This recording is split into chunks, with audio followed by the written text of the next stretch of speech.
Donc, après avoir vu le système endomembranaire, aujourd'hui, nous allons nous pencher sur le côté énergétique. Le côté énergétique consiste à mettre en évidence le rôle de tout le système énergétique au sein des cellules. Aujourd'hui, nous allons voir la mitochondrie qui est considérée comme étant une centrale énergétique au sein de la cellule. L'ensemble des mitochondries, on l'appelle aussi système mitochondrial ou bien chondriome. Cette mitochondrie intervient dans, comme on l'a dit, dans le métabolisme énergétique. Et ces mitochondries, ce sont bien sûr des organites cellulaires qui permettent à la cellule de produire de l'énergie. Donc toutes les activités au sein de la cellule consomment de l'énergie. Cette énergie provient essentiellement du métabolisme cellulaire. Qui dit métabolisme cellulaire en fait allusion à cette mitochondrie.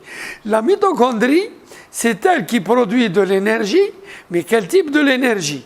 Les glucides sont une source d'énergie. Les lipides sont une source d'énergie. Les protéines aussi sont une source d'énergie.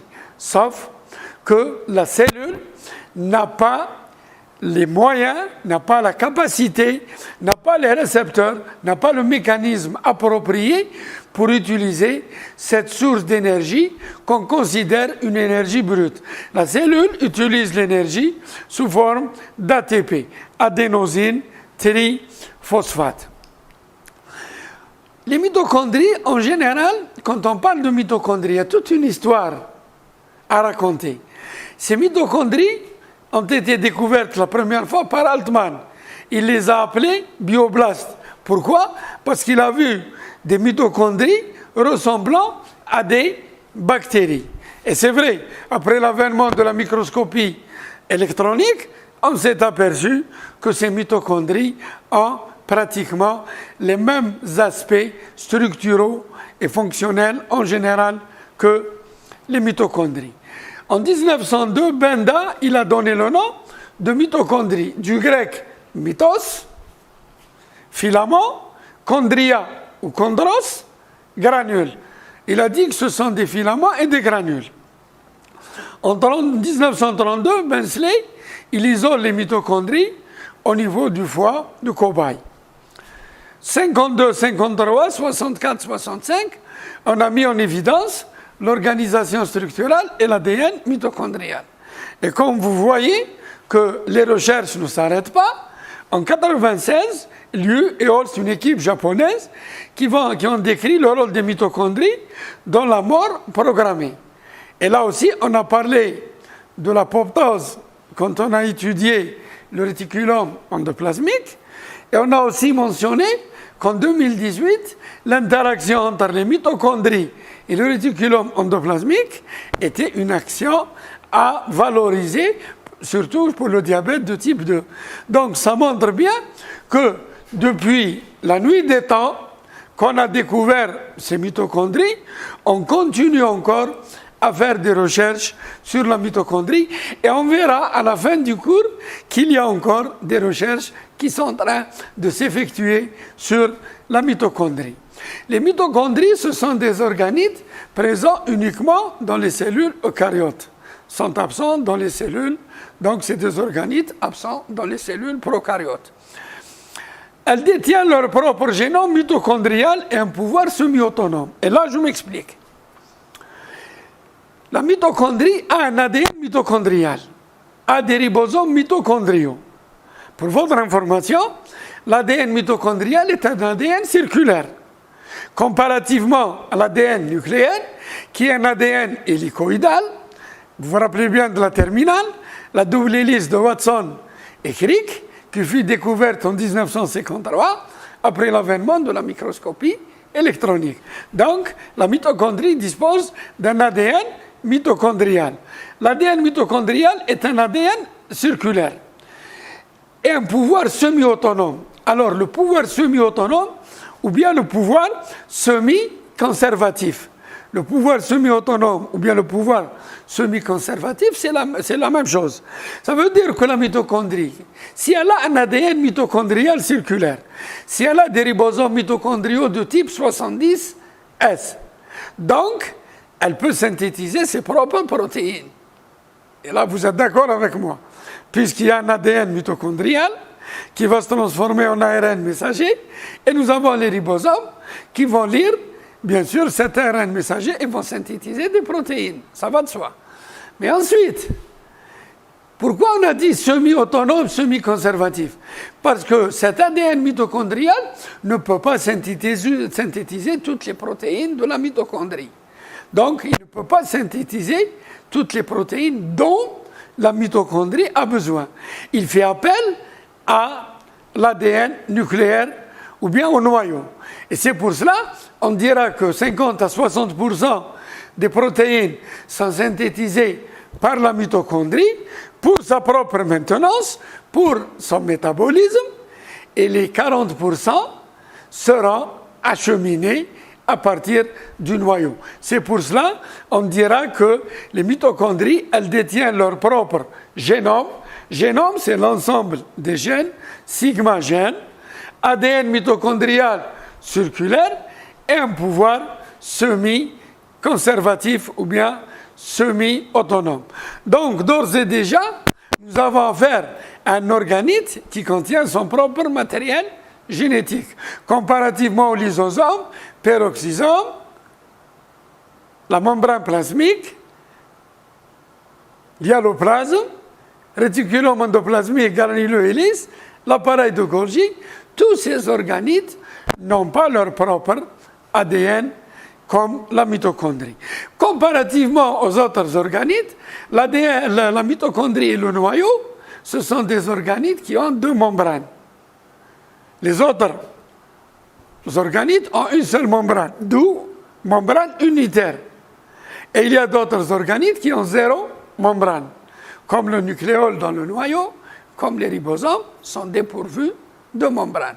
Donc, je reviens à ma mitochondrie. Je dirais que le nombre et la forme de mitochondrie, d'ores et déjà, nous avons deux paramètres à prendre en considération. Un, le paramètre selon le type de cellule.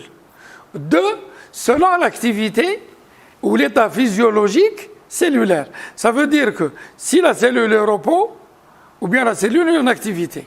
Au fur et à mesure que la cellule est en activité, le nombre de mitochondries augmente. Nous avons, chaque cellule contient 1000 à 3000 mitochondries selon le type cellulaire, comme on l'avait dit. Ensuite, exemple, les cellules de la rétine et du muscle cardiaque en contiennent 80 et 40% du volume cellulaire, les plaquettes sanguines 2 à 6%, et les globules rouges ou bien les hématies sont dépourvus de mitochondries. Et les globules rouges ou les hématies, ce sont des organites au début de l'érythropoèse, comme vous avez vu ça en histologie. Au début de l'érythropoèse, ce sont des organites nucléés qui contiennent beaucoup de sous-organites. Et c'est des cellules, qui contenaient le noyau et beaucoup d'organites. Au fur et à mesure que l'érythropoèse évolue, arrivé au stade, bien sûr, réticulocyte, ces hématies ont perdu le noyau et la majorité des organites. C'est pour cela qu'on dira que les globules rouges, ce sont des cellules qui sont dépourvues ou bien contiennent peu d'organites. Elle se déplace grâce aux interactions du cytosquelette. Et là, je reviens aussi au hyaloplasme. Je dirais que le déplacement de mitochondrie, c'est un déplacement dû à une déformation de la mitochondrie. La déformation de la mitochondrie, c'est le cytosquelette, le squelette cellulaire ou bien le squelette mitochondrial qui se déforme et permet à ces mitochondries d'être sous forme de granules ou bien sous forme de filaments. Donc, je récapitule la forme et le nombre et le volume en général des mitochondries. Il dépend de deux paramètres. Un, selon le type cellulaire.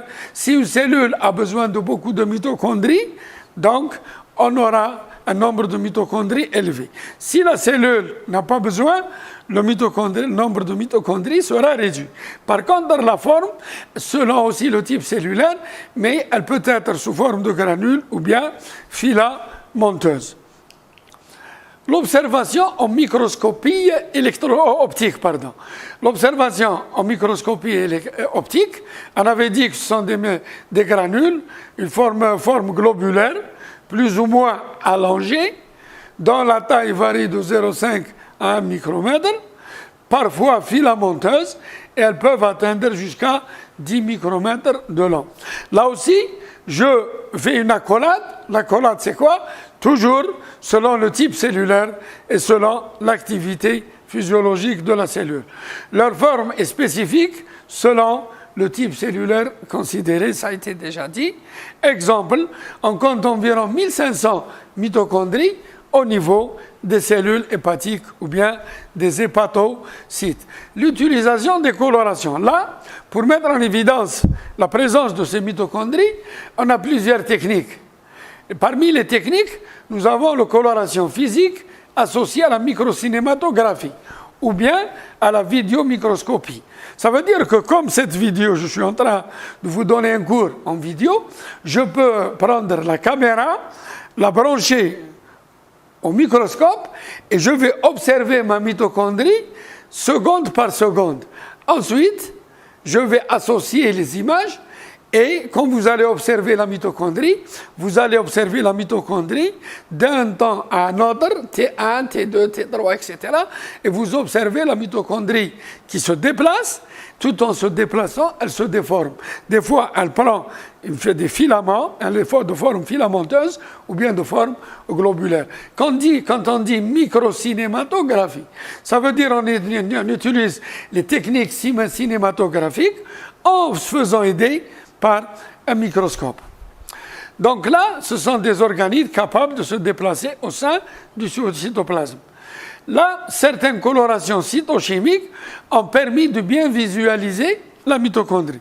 Là aussi, on met en évidence certains produits, certains éléments chimiques qui permettent de cerner le pourtour de la mitochondrie et de faire la différence ou bien le contraste entre la mitochondrie et le milieu dans lequel elle se trouve pour pouvoir bien visualiser les mitochondries. Plusieurs fonctions ont été définies aux mitochondries. Parmi la première fonction, c'est la production d'ATP ou de NADH2. Production de chaleur chez le nouveau-né, synthèse de stéroïdes hormonaux, le turnover des monoamines les neurotransmetteurs, alors la séquestration des ions calcium et la participation à la mort cellulaire ou bien la mort programmée qui a été découverte en 1996. Donc tous ces rôles consistent à mettre en évidence le rôle de cette mitochondrie, c'est la production d'énergie, la production de chaleur et l'intervention dans la production des hormones, les hormones stéroïdiennes. Les différentes formes de la mitochondrie, on a dit en forme de filament, mitose, graine, chondria ou chondros. Donc mitochondrie, c'est du latin. La localisation de la mitochondrie, c'est la même chose. C'est qu'on trouve les mitochondries selon le type cellulaire et selon l'état physiologique de la cellule. Exemple, différentes fonctions de type cellulaire, exemple les cellules sécrétrices et musculaires. Dans les cellules sécrétrices, en général, on trouve les mitochondries autour du réticulum endoplasmique et l'appareil de Golgi. Pourquoi? Parce que c'est là où on a besoin d'énergie. Par contre, au niveau des cellules musculaires, et tout dépend du type de cellules musculaires, on les retrouve entre les filaments d'actine et de myosine. Pourquoi? Pour aussi fournir de l'énergie. Dans certains cas, on trouve les mitochondries à la périphérie. Pourquoi? Parce qu'on n'a pas laissé l'espace à ces mitochondries. Et au niveau de certains exemples, les adipocytes, les cellules adipeuses, la mitochondrie se trouve à la périphérie. Donc là, on met en évidence la présence de la mitochondrie selon, voilà, elle correspond aux zones de haute consommation et besoins énergétiques. Ça veut dire là où on a besoin d'énergie. La mitochondrie, comme on l'a dit tout à l'heure, est un organisme cellulaire qui est représentée par deux membranes. Une membrane externe, une membrane interne repliée sur elle-même sous forme de crête mitochondriale. Ces crêtes mitochondriales contiennent des unités tripartites, une base, une queue et une tête. Et au niveau de ces unités tripartites, on a l'ATP synthétase. Nous avons l'ADN mitochondrial, qui est l'ADN circulaire spécifique aux mitochondries. Nous avons les ribosomes, les ribosomes mitochondriaux de type 70S. Et là, pour votre information, ces ribosomes de type 70S sont identiques aux ribosomes des cellules prokaryotes qui sont 70S. Par contre, les ribosomes des cellules eucaryotes, ce sont les ribosomes de type 80S. C'est pour cela que dans l'introduction, on a dit que les mitochondries, ressemblent aux cellules bactériennes. Parce qu'une bactérie a un ADN circulaire et un ribosome 70S. La mitochondrie a un ADN circulaire et un ribosome 70S. Donc vous voyez les ressemblances entre les deux.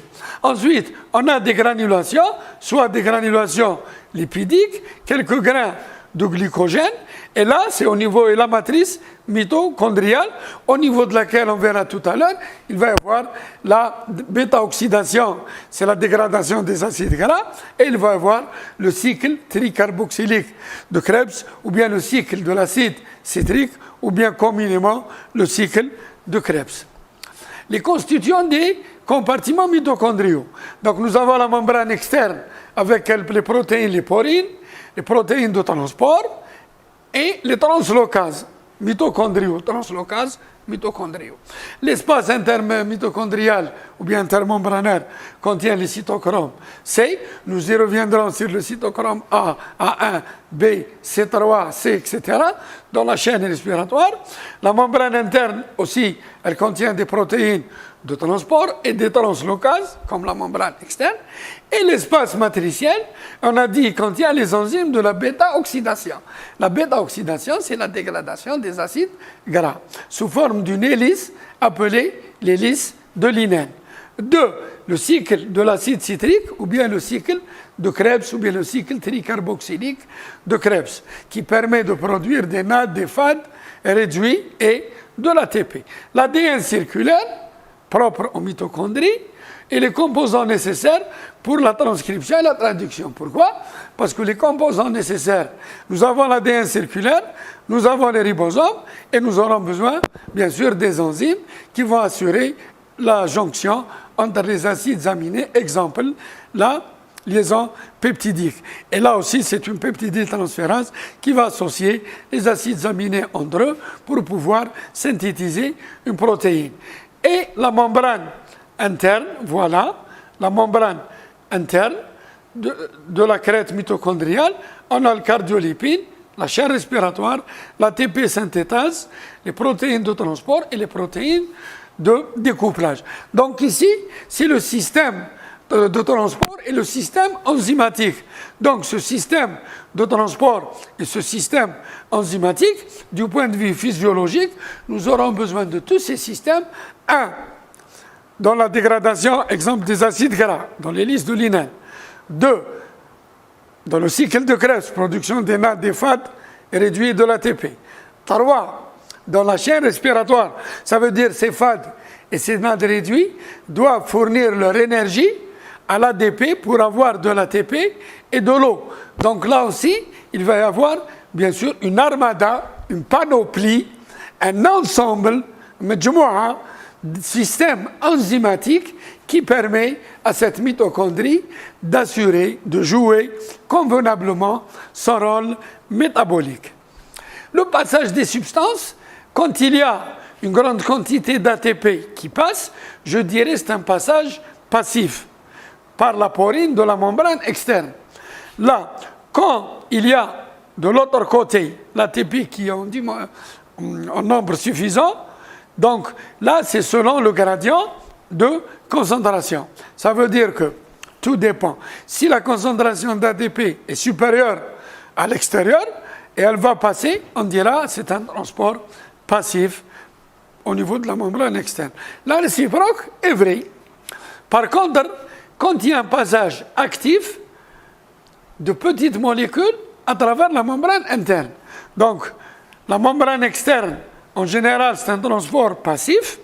Par contre, au niveau de la membrane interne, il y a un passage très important, c'est qu'il va y avoir un antipore et un sympore. L'antipore et le sympore. Donc, si les deux molécules passent en sens inverse, c'est un antipore. Exemple, antipore ADP-ATP. Et ça, c'est au niveau de la membrane interne. Par contre, au niveau de la membrane externe, comme je l'ai mentionné ici, c'est le même schéma. Si la concentration de l'ATP est grande, c'est un unipore. Il y a une seule substance qui passe, et je dirais c'est un unipore. Soit l'ATP, soit l'ADP, soit l'ATP, soit l'ADP. Donc, quel que soit le sens de passage, cela dépend de deux paramètres. Un, du type, soit l'ADP ou bien de l'ATP. Deux, du gradient de concentration. Donc, on a une seule molécule et tout dépend du gradient de concentration. Par contre, au niveau de la membrane interne, vous voyez ici que nous avons une substance, l'ADP, qui rentre, l'ATP qui sort. Donc, c'est un antipore ADP-ATP. Par contre, dans le métabolite acide gras, phosphate, pyruvate, c'est un sympore. Sympore, comme on l'a dit, simple transport. Sympore, les deux substances passent du même côté. Ça veut dire que le pyruvate, il entre en se faisant aider par les protons H+. Les acides gras, la même chose. Les phosphates, la même chose. Ça veut dire que l'antipore et l'unipore, ce sont des mécanismes de cotransport au sein de la mitochondrie. La matrice est très riche en enzymes, comme je l'ai dit tout à l'heure, et nous avons la bêta-oxydation des acides gras. L'hélice de Linén.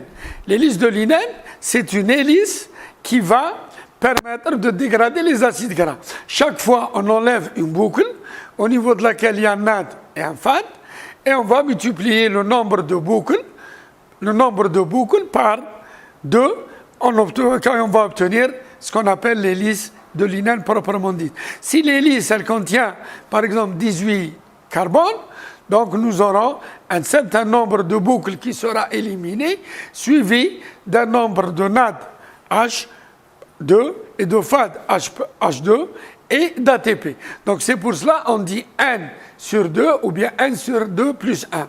Ça veut dire que la boucle, elle permet de donner un NAD et un FAD, et à la fin, je peux rajouter parce qu'il y a à la fin toujours une dernière boucle qui sera éliminée. Donc, l'hélice de Linén, c'est une chaîne de réaction qui dégrade les acides gras, aboutit à la formation d'acétylcoenzyme A et réduit les FAD et les NAD. Pour votre information, chaque boucle, il y a un acétylcoenzyme A qui va être éliminé. Et au fur et à mesure qu'on élimine les boucles, on va éliminer cette chaîne d'acides gras. Pour faire un peu de biochimie, entre guillemets, en général, nous avons des lipides qui, avec une triglycéride lipase, elle va dégrader les lipides en acides gras qui va rentrer dans la mitochondrie sous forme d'hélice de Linén et du glycérol qui va rester à l'extérieur de la mitochondrie, qui va directement à la glycolyse anaérobie au niveau du PDHA et 3-PGA pour donner de l'énergie. Et là, ça va donner 22 molécules d'ATP. Par contre, les acides gras, dans l'hélice de Linén, le nombre d'ATP dépend de deux paramètres. Un, déjà l'acide gras, il faut qu'il soit activé. Un. Deux, selon, comme on a dit, le nombre de boucles, de NAD et de FAD. C'est pour cela que l'énergie libérée par les acides gras est une énergie lente, mais importante, et le nombre d'ATP est très élevé et consistante. Un. Deux, par exemple, la glycolyse anaérobie, nous y reviendrons tout à l'heure, elle permet de donner 38 molécules d'ATP. Alors, comparez 38 molécules d'ATP à 400 molécules d'ATP.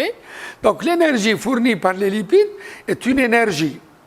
La durée, le temps, elle est lente, sauf qu'elle est consistante. L'énergie libérée par les glucides, c'est une énergie rapide, mais mais la quantité d'ATP est réduite. Nous y reviendrons tout à l'heure avec un schéma. La décarboxylation oxydative du pyruvate.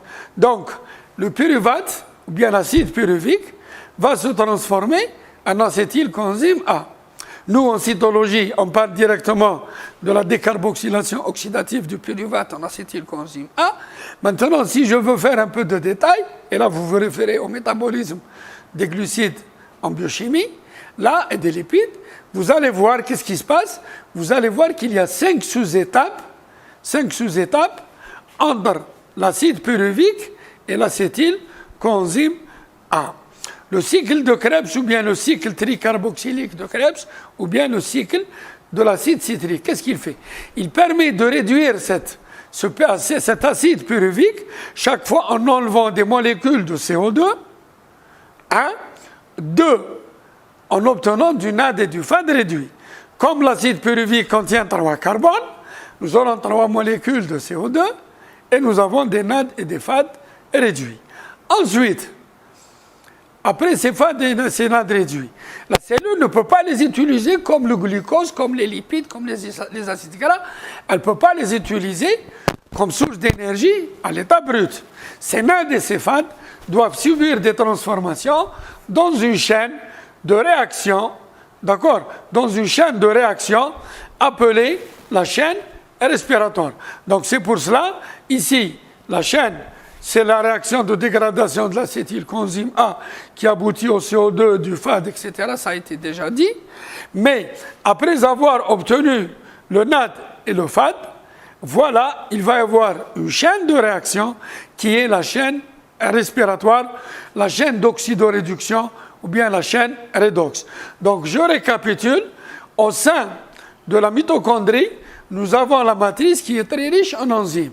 Ces enzymes interviennent d'un côté dans la bêta-oxydation sous forme de l'hélice de l'inène, la dégradation des acides gras par 2 carbones, chaque boucle de carbone contient de 2 carbones, donc ce qui correspond à un acétylcoenzyme A, et des NAD et des FAD. Et chaque fois on élimine par 2 jusqu'à l'élimination complète de l'hélice de l'inène. L'hélice de l'inène, c'est une hélice métabolique, ce n'est pas une hélice structurale. Vous n'allez pas voir une structure. C'est une suite de réactions. On dira que l'hélice de l'inène et le cycle de Krebs, ce sont des cycles ou bien des hélices métaboliques virtuelles proprement dit. La division de la mitochondrie, il y a 2 types de division. Soit la crête mitochondriale, les 2 crêtes mitochondriales s'invaginent, s'associent et vont diviser la mitochondrie en 2. Soit la membrane externe s'invagine, les 2 membranes externes s'invaginent et scindent et coupent la mitochondrie en 2. On a 2 types de division cellulaire au sein de la mitochondrie. L'entrée du glucose. Le glucose, quand il va pénétrer, il a ce qu'on appelle des moyens, des issues, des moyens de transport, ou bien des transporteurs de glucose. Bon, c'est un transport facilité. Il existe 5 transporteurs. Glucose transporte de 1 à 5. C'est un cotransport, donc c'est un simple transport qui fait appel au Na+, le natrium, le sodium et au glucose. On trouve ces transporteurs de glucose selon le type de cellule, selon le type d'organite. Et c'est pour cette raison, je reviens toujours à ma fameuse phrase, que la variation structurelle, métabolique, dépend du type de cellule et dépend de l'état physiologique de cette cellule. 1. Glucose transport 1 est principalement visible au niveau des érythrocytes, au niveau des globules rouges, des hématies et des cellules nerveuses ou bien de neurones. Le glucose transporteur 2 est principalement visible au niveau des hépatocytes, les cellules hépatiques du foie, et les cellules bêta des îlots de Langerhans. Bon, quand on prend, comme on a dit, le pancréas endocrine, on a les cellules alpha et les cellules bêta et les cellules delta et les cellules PP. Vous aurez l'occasion, Inch'Allah, l'année prochaine, en deuxième année, de détailler ces types de cellules, ces îlots de Langerhans au niveau du pancréas endocrine.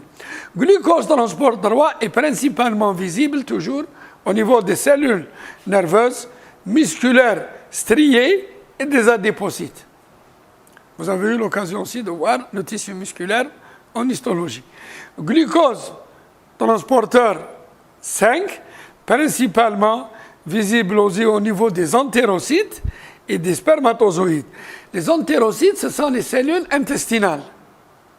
Et quand on fait une coupe de l'intestin, on voit ces cryptes, on voit les différents types de cellules au sein de l'intestin. Et les spermatozoïdes, vous êtes en train d'étudier l'embryologie, donc vous allez étudier l'appareil génital, et vous allez étudier bien sûr les testicules, la coupe des testicules, les tubes séminifères, ensuite les cellules de Sertoli et la spermatogénèse proprement dite. Voilà ce que je disais tout à l'heure. Exemple ici, le glucose au G6P jusqu'à l'acide pyruvique. Ça, on l'appelle la glycolyse anaérobie. La glycolyse anaérobie s'effectue à l'extérieur de la mitochondrie. La dégradation du glucose jusqu'à l'acide pyruvique ou bien du pyruvate va fournir 8 molécules d'ATP. Si on est en présence d'oxygène, donc on pénètre à l'intérieur de la mitochondrie qui est un organite riche en oxygène. Ensuite, si on est en absence d'oxygène, on va passer à l'acide lactique. L'acide lactique, c'est le passage, bien sûr, du glucose vers l'acide lactique. Donc, après avoir vu les transporteurs du glucose, l'entrée du glucose, voilà ce que je disais tout à l'heure, ça, c'est la glycolyse anaérobie. Glycolyse anaérobie, glucolyse en absence d'oxygène. Parce qu'à l'intérieur de la mitochondrie, nous avons les oxydations. C'est pour cela qu'on dit bêta-oxydation et l'oxydation des NAD et des FAD réduits en NAD et FAD oxydés pour avoir de l'énergie. À l'intérieur de la mitochondrie, nous avons toutes les réactions d'oxydation. À l'extérieur, la glycolyse anaérobie. Donc du glucose G6P, F6P, F1,6PP, voilà, 3-PGA, PDHA, jusqu'à l'acide pyruvique. Et ça, vous avez vu ça en biochimie. Donc cette glycolyse anaérobie permet de produire 8 molécules d'ATP. On avait dit que la glycolyse, c'est 38 molécules d'ATP. Donc le cycle de Krebs, 30 molécules d'ATP. Pourquoi? Parce que le cycle de Krebs permet de donner 15 molécules d'ATP. On doit multiplier par 2 parce qu'on démarre du glucose à 6 carbones et on arrive à l'acide pyruvique à 3 carbones. Donc on doit tout multiplier par 2. C'est pour cette raison que nous allons prendre en considération cette molécule de glucose qui va donner 2 molécules d'acide pyruvique. Maintenant, s'il n'y a pas d'oxygène, on est arrivé au pyruvate ou bien à l'acide pyruvique, et là, on va passer à l'acide lactique. L'acide lactique, il va consommer 2 NAD. 2 fois un NAD qui a 3 molécules d'ATP, et un FAD, 2 molécules d'ATP. 2 fois moins 3, c'est moins 6, plus 8. Donc, du glucose jusqu'à l'acide pyruvique, jusqu'à l'acide lactique, nous aurons 2 molécules d'ATP. Par contre, si on continue à l'intérieur de la mitochondrie, nous aurons 38 molécules d'ATP. Et ça nous permet de dire, voilà, déjà le glucose lui-même, il donne en présence d'oxygène 38 molécules d'ATP, en son absence, l'acide lactique, il donne uniquement 2 molécules d'ATP. L'acide lactique, c'est un acide qui va se stocker après avoir fait un effort musculaire, un sureffort musculaire au niveau des muscles et on a la sensation de douleur. Voilà les listes de Linén. Exemple, l'acide stéarique pour nos collègues de biochimie à 18 carbones. Chaque fois, qu'est-ce qu'on fait? On enlève une boucle. Donc on a 8 FAD et 8 NAD. Donc FAD H2 ou NAD H2. Nous, cytologistes, on dira NAD H2, FAD H2. Mais les biochimistes, non, ils sont un peu méticuleux et pointus. Ils vous disent non, c'est FAD H, H+, NAD H, H+. Donc là, nous aurons 9 acétylcoenzymes A et 8 boucles 8 boucles qui vont donner les FAD et les NAD. C'est N sur 2, N sur 2 plus 1. Et là, nous verrons ça au niveau des travaux dirigés. Voilà ce que je disais tout à l'heure. Nous avons les sucres. Glucose, exemple, glucolyse anaérobie, l'acide pyruvique, cycle tricarboxylique de Krebs. Voilà les NAD et les FAD réduits, la chaîne respiratoire, la chaîne redox, la phosphorylation oxydative pour avoir, bien sûr, de l'ATP et de l'eau. D'où la fameuse réaction C6H12O6, glucose, plus oxygène, réaction réversible, CO2 plus H2O plus énergie. Et là, on fait l'équilibre des réactions, 6, 6, 6, etc. Et l'énergie, sous forme d'ATP, c'est 38 molécules d'ATP. Maintenant, les lipides, n'importe quel lipide. On a pris l'huile d'olive. Les lipides. On a les lipides avec une triglycéride lipase, on va obtenir le glycérol et des acides gras. Le glycérol, il va directement, voilà, au niveau du 3-PGA et PDHA. Les acides gras vont passer au sein dans la mitochondrie sous forme de l'hélice de l'inène. Maintenant, vous allez me poser la question, et ça tourne dans votre tête. Monsieur, si les lipides, les glucides et les lipides donnent de l'énergie, l'énergie rapide fournie par les glucides, l'énergie lente et consistante par les lipides. Quel est ici le rôle des protéines pour donner de l'énergie? Les protéines, pour donner l'énergie, c'est une voie lente et pauvre en énergie. Par contre, elle est spécifique. Exemple, je prends l'alanine. L'alanine, c'est un acide aminé qui a 3 carbones, une fonction acide et une fonction amine. Quand on lui ôte, on lui enlève la fonction amine, il lui reste la fonction acide.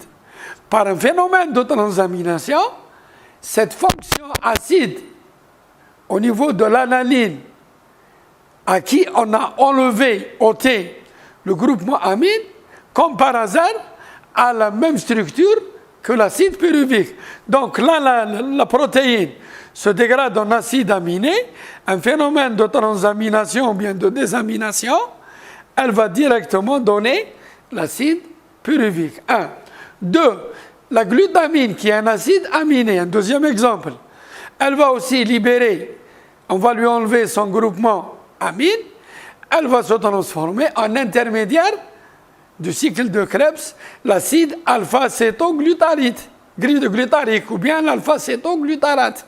Donc vous voyez que même les protéines ont des moyens pour donner l'énergie, sauf que cette voie est une voie lente et pauvre en énergie, comparant cette voie aux glucides, qui est une voie rapide, moyennement énergétique. Par contre, la voie des lipides, c'est une voie lente, mais aussi très riche en énergie. Voilà, ici, on fait allusion à la chaîne respiratoire, qui est formée par des cytochromes, des ions ferreux et ferriques. Et là, je me permets de vous dire, voilà ce qui se passe au niveau de la chaîne respiratoire. Nous recevons les FAD et les NAD réduits, H, H+, du cycle de Krebs ou bien de l'hélice de l'inène. 2. Métabolisme. Qui convergent vers le même objectif. C'est quoi? C'est d'oxyder ces FAD et ces NAD réduits, leur enlever les protons H+, et l'énergie qu'ils portent. Donc le NAD, il a 3 liaisons énergétiques. Le FAD, 2 liaisons énergétiques. Qu'est-ce qu'il fait? Ces liaisons énergétiques vont directement vers l'ADP. Donc dans le FAD, on a 3 éléments essentiels dans le FAD réduit. 1. Nous avons la liaison énergétique qui va au niveau de l'ADP. Donc une molécule de FAD de NAD, pardon, elle va donner 3 molécules d'ATP. Pourquoi? On a 3 liaisons énergétiques. Chaque liaison va s'associer à un ADP pour donner de l'ATP. Donc, elle va donner 3 molécules d'ATP. Un NAD réduit. Un FAD réduit, il a 2 liaisons, il va donner 2 molécules d'ATP. Donc, du point de vue énergétique, c'est OK. Donc, on prend la liaison énergétique du NAD et du FAD et on va, bien sûr, la mettre au niveau de l'ADP pour obtenir de l'ATP. 1. 2. Vous allez me dire, monsieur, et les atomes d'hydrogène? Les atomes d'hydrogène vont être ionisés. Nous aurons H+. FAD, c'est 2H+, ou le NAD, 2H+. Et il va y avoir des électrons. Donc, qu'est-ce qui se passe au niveau de la chaîne respiratoire? Les 2 protons H+, vont s'associer à l'oxygène. Sauf que l'oxygène n'est pas ionisé. Il va être ionisé par quoi? Par les électrons qui ont été libérés dans l'oxydation des NAD et des FAD. Donc nous aurons 2H+, plus un demi de O2-, nous aurons une molécule d'eau. Et je reviens à ma réaction. Voilà, j'ai obtenu de l'énergie grâce à la chaîne respiratoire, à la phosphorylation oxydative, parce qu'on a phosphorylé l'ADP en ATP, et on a oxydé les protons H+, pour donner de l'eau. Donc ici, ça sous-entend, il y a 2 réactions. 1, il y a la formation de l'ATP, ADP plus PI, plus liaison énergétique, égale ATP. Et ici, 2H+, plus un demi de O2-, on a obtenu l'eau. Et là, d'où la fameuse réaction, glucose, plus oxygène, CO2, plus H2O, plus de l'énergie. Donc ici, la chaîne respiratoire, c'est un ensemble de réactions au niveau desquelles il va y avoir une oxydation des NAD et des FAD qui va générer bien sûr de l'énergie. Et on a les protons H+, bien sûr, qui seront aussi utilisés pour la production d'ATP. Et à la fin, elles vont s'associer à l'oxygène qui va être ionisé par les électrons pour obtenir de l'eau. Parce que tout cela nécessite plusieurs sous-étapes pour, bien sûr, bien élucider ce phénomène de chaîne respiratoire. Vous prenez uniquement la dernière étape, s'il vous plaît.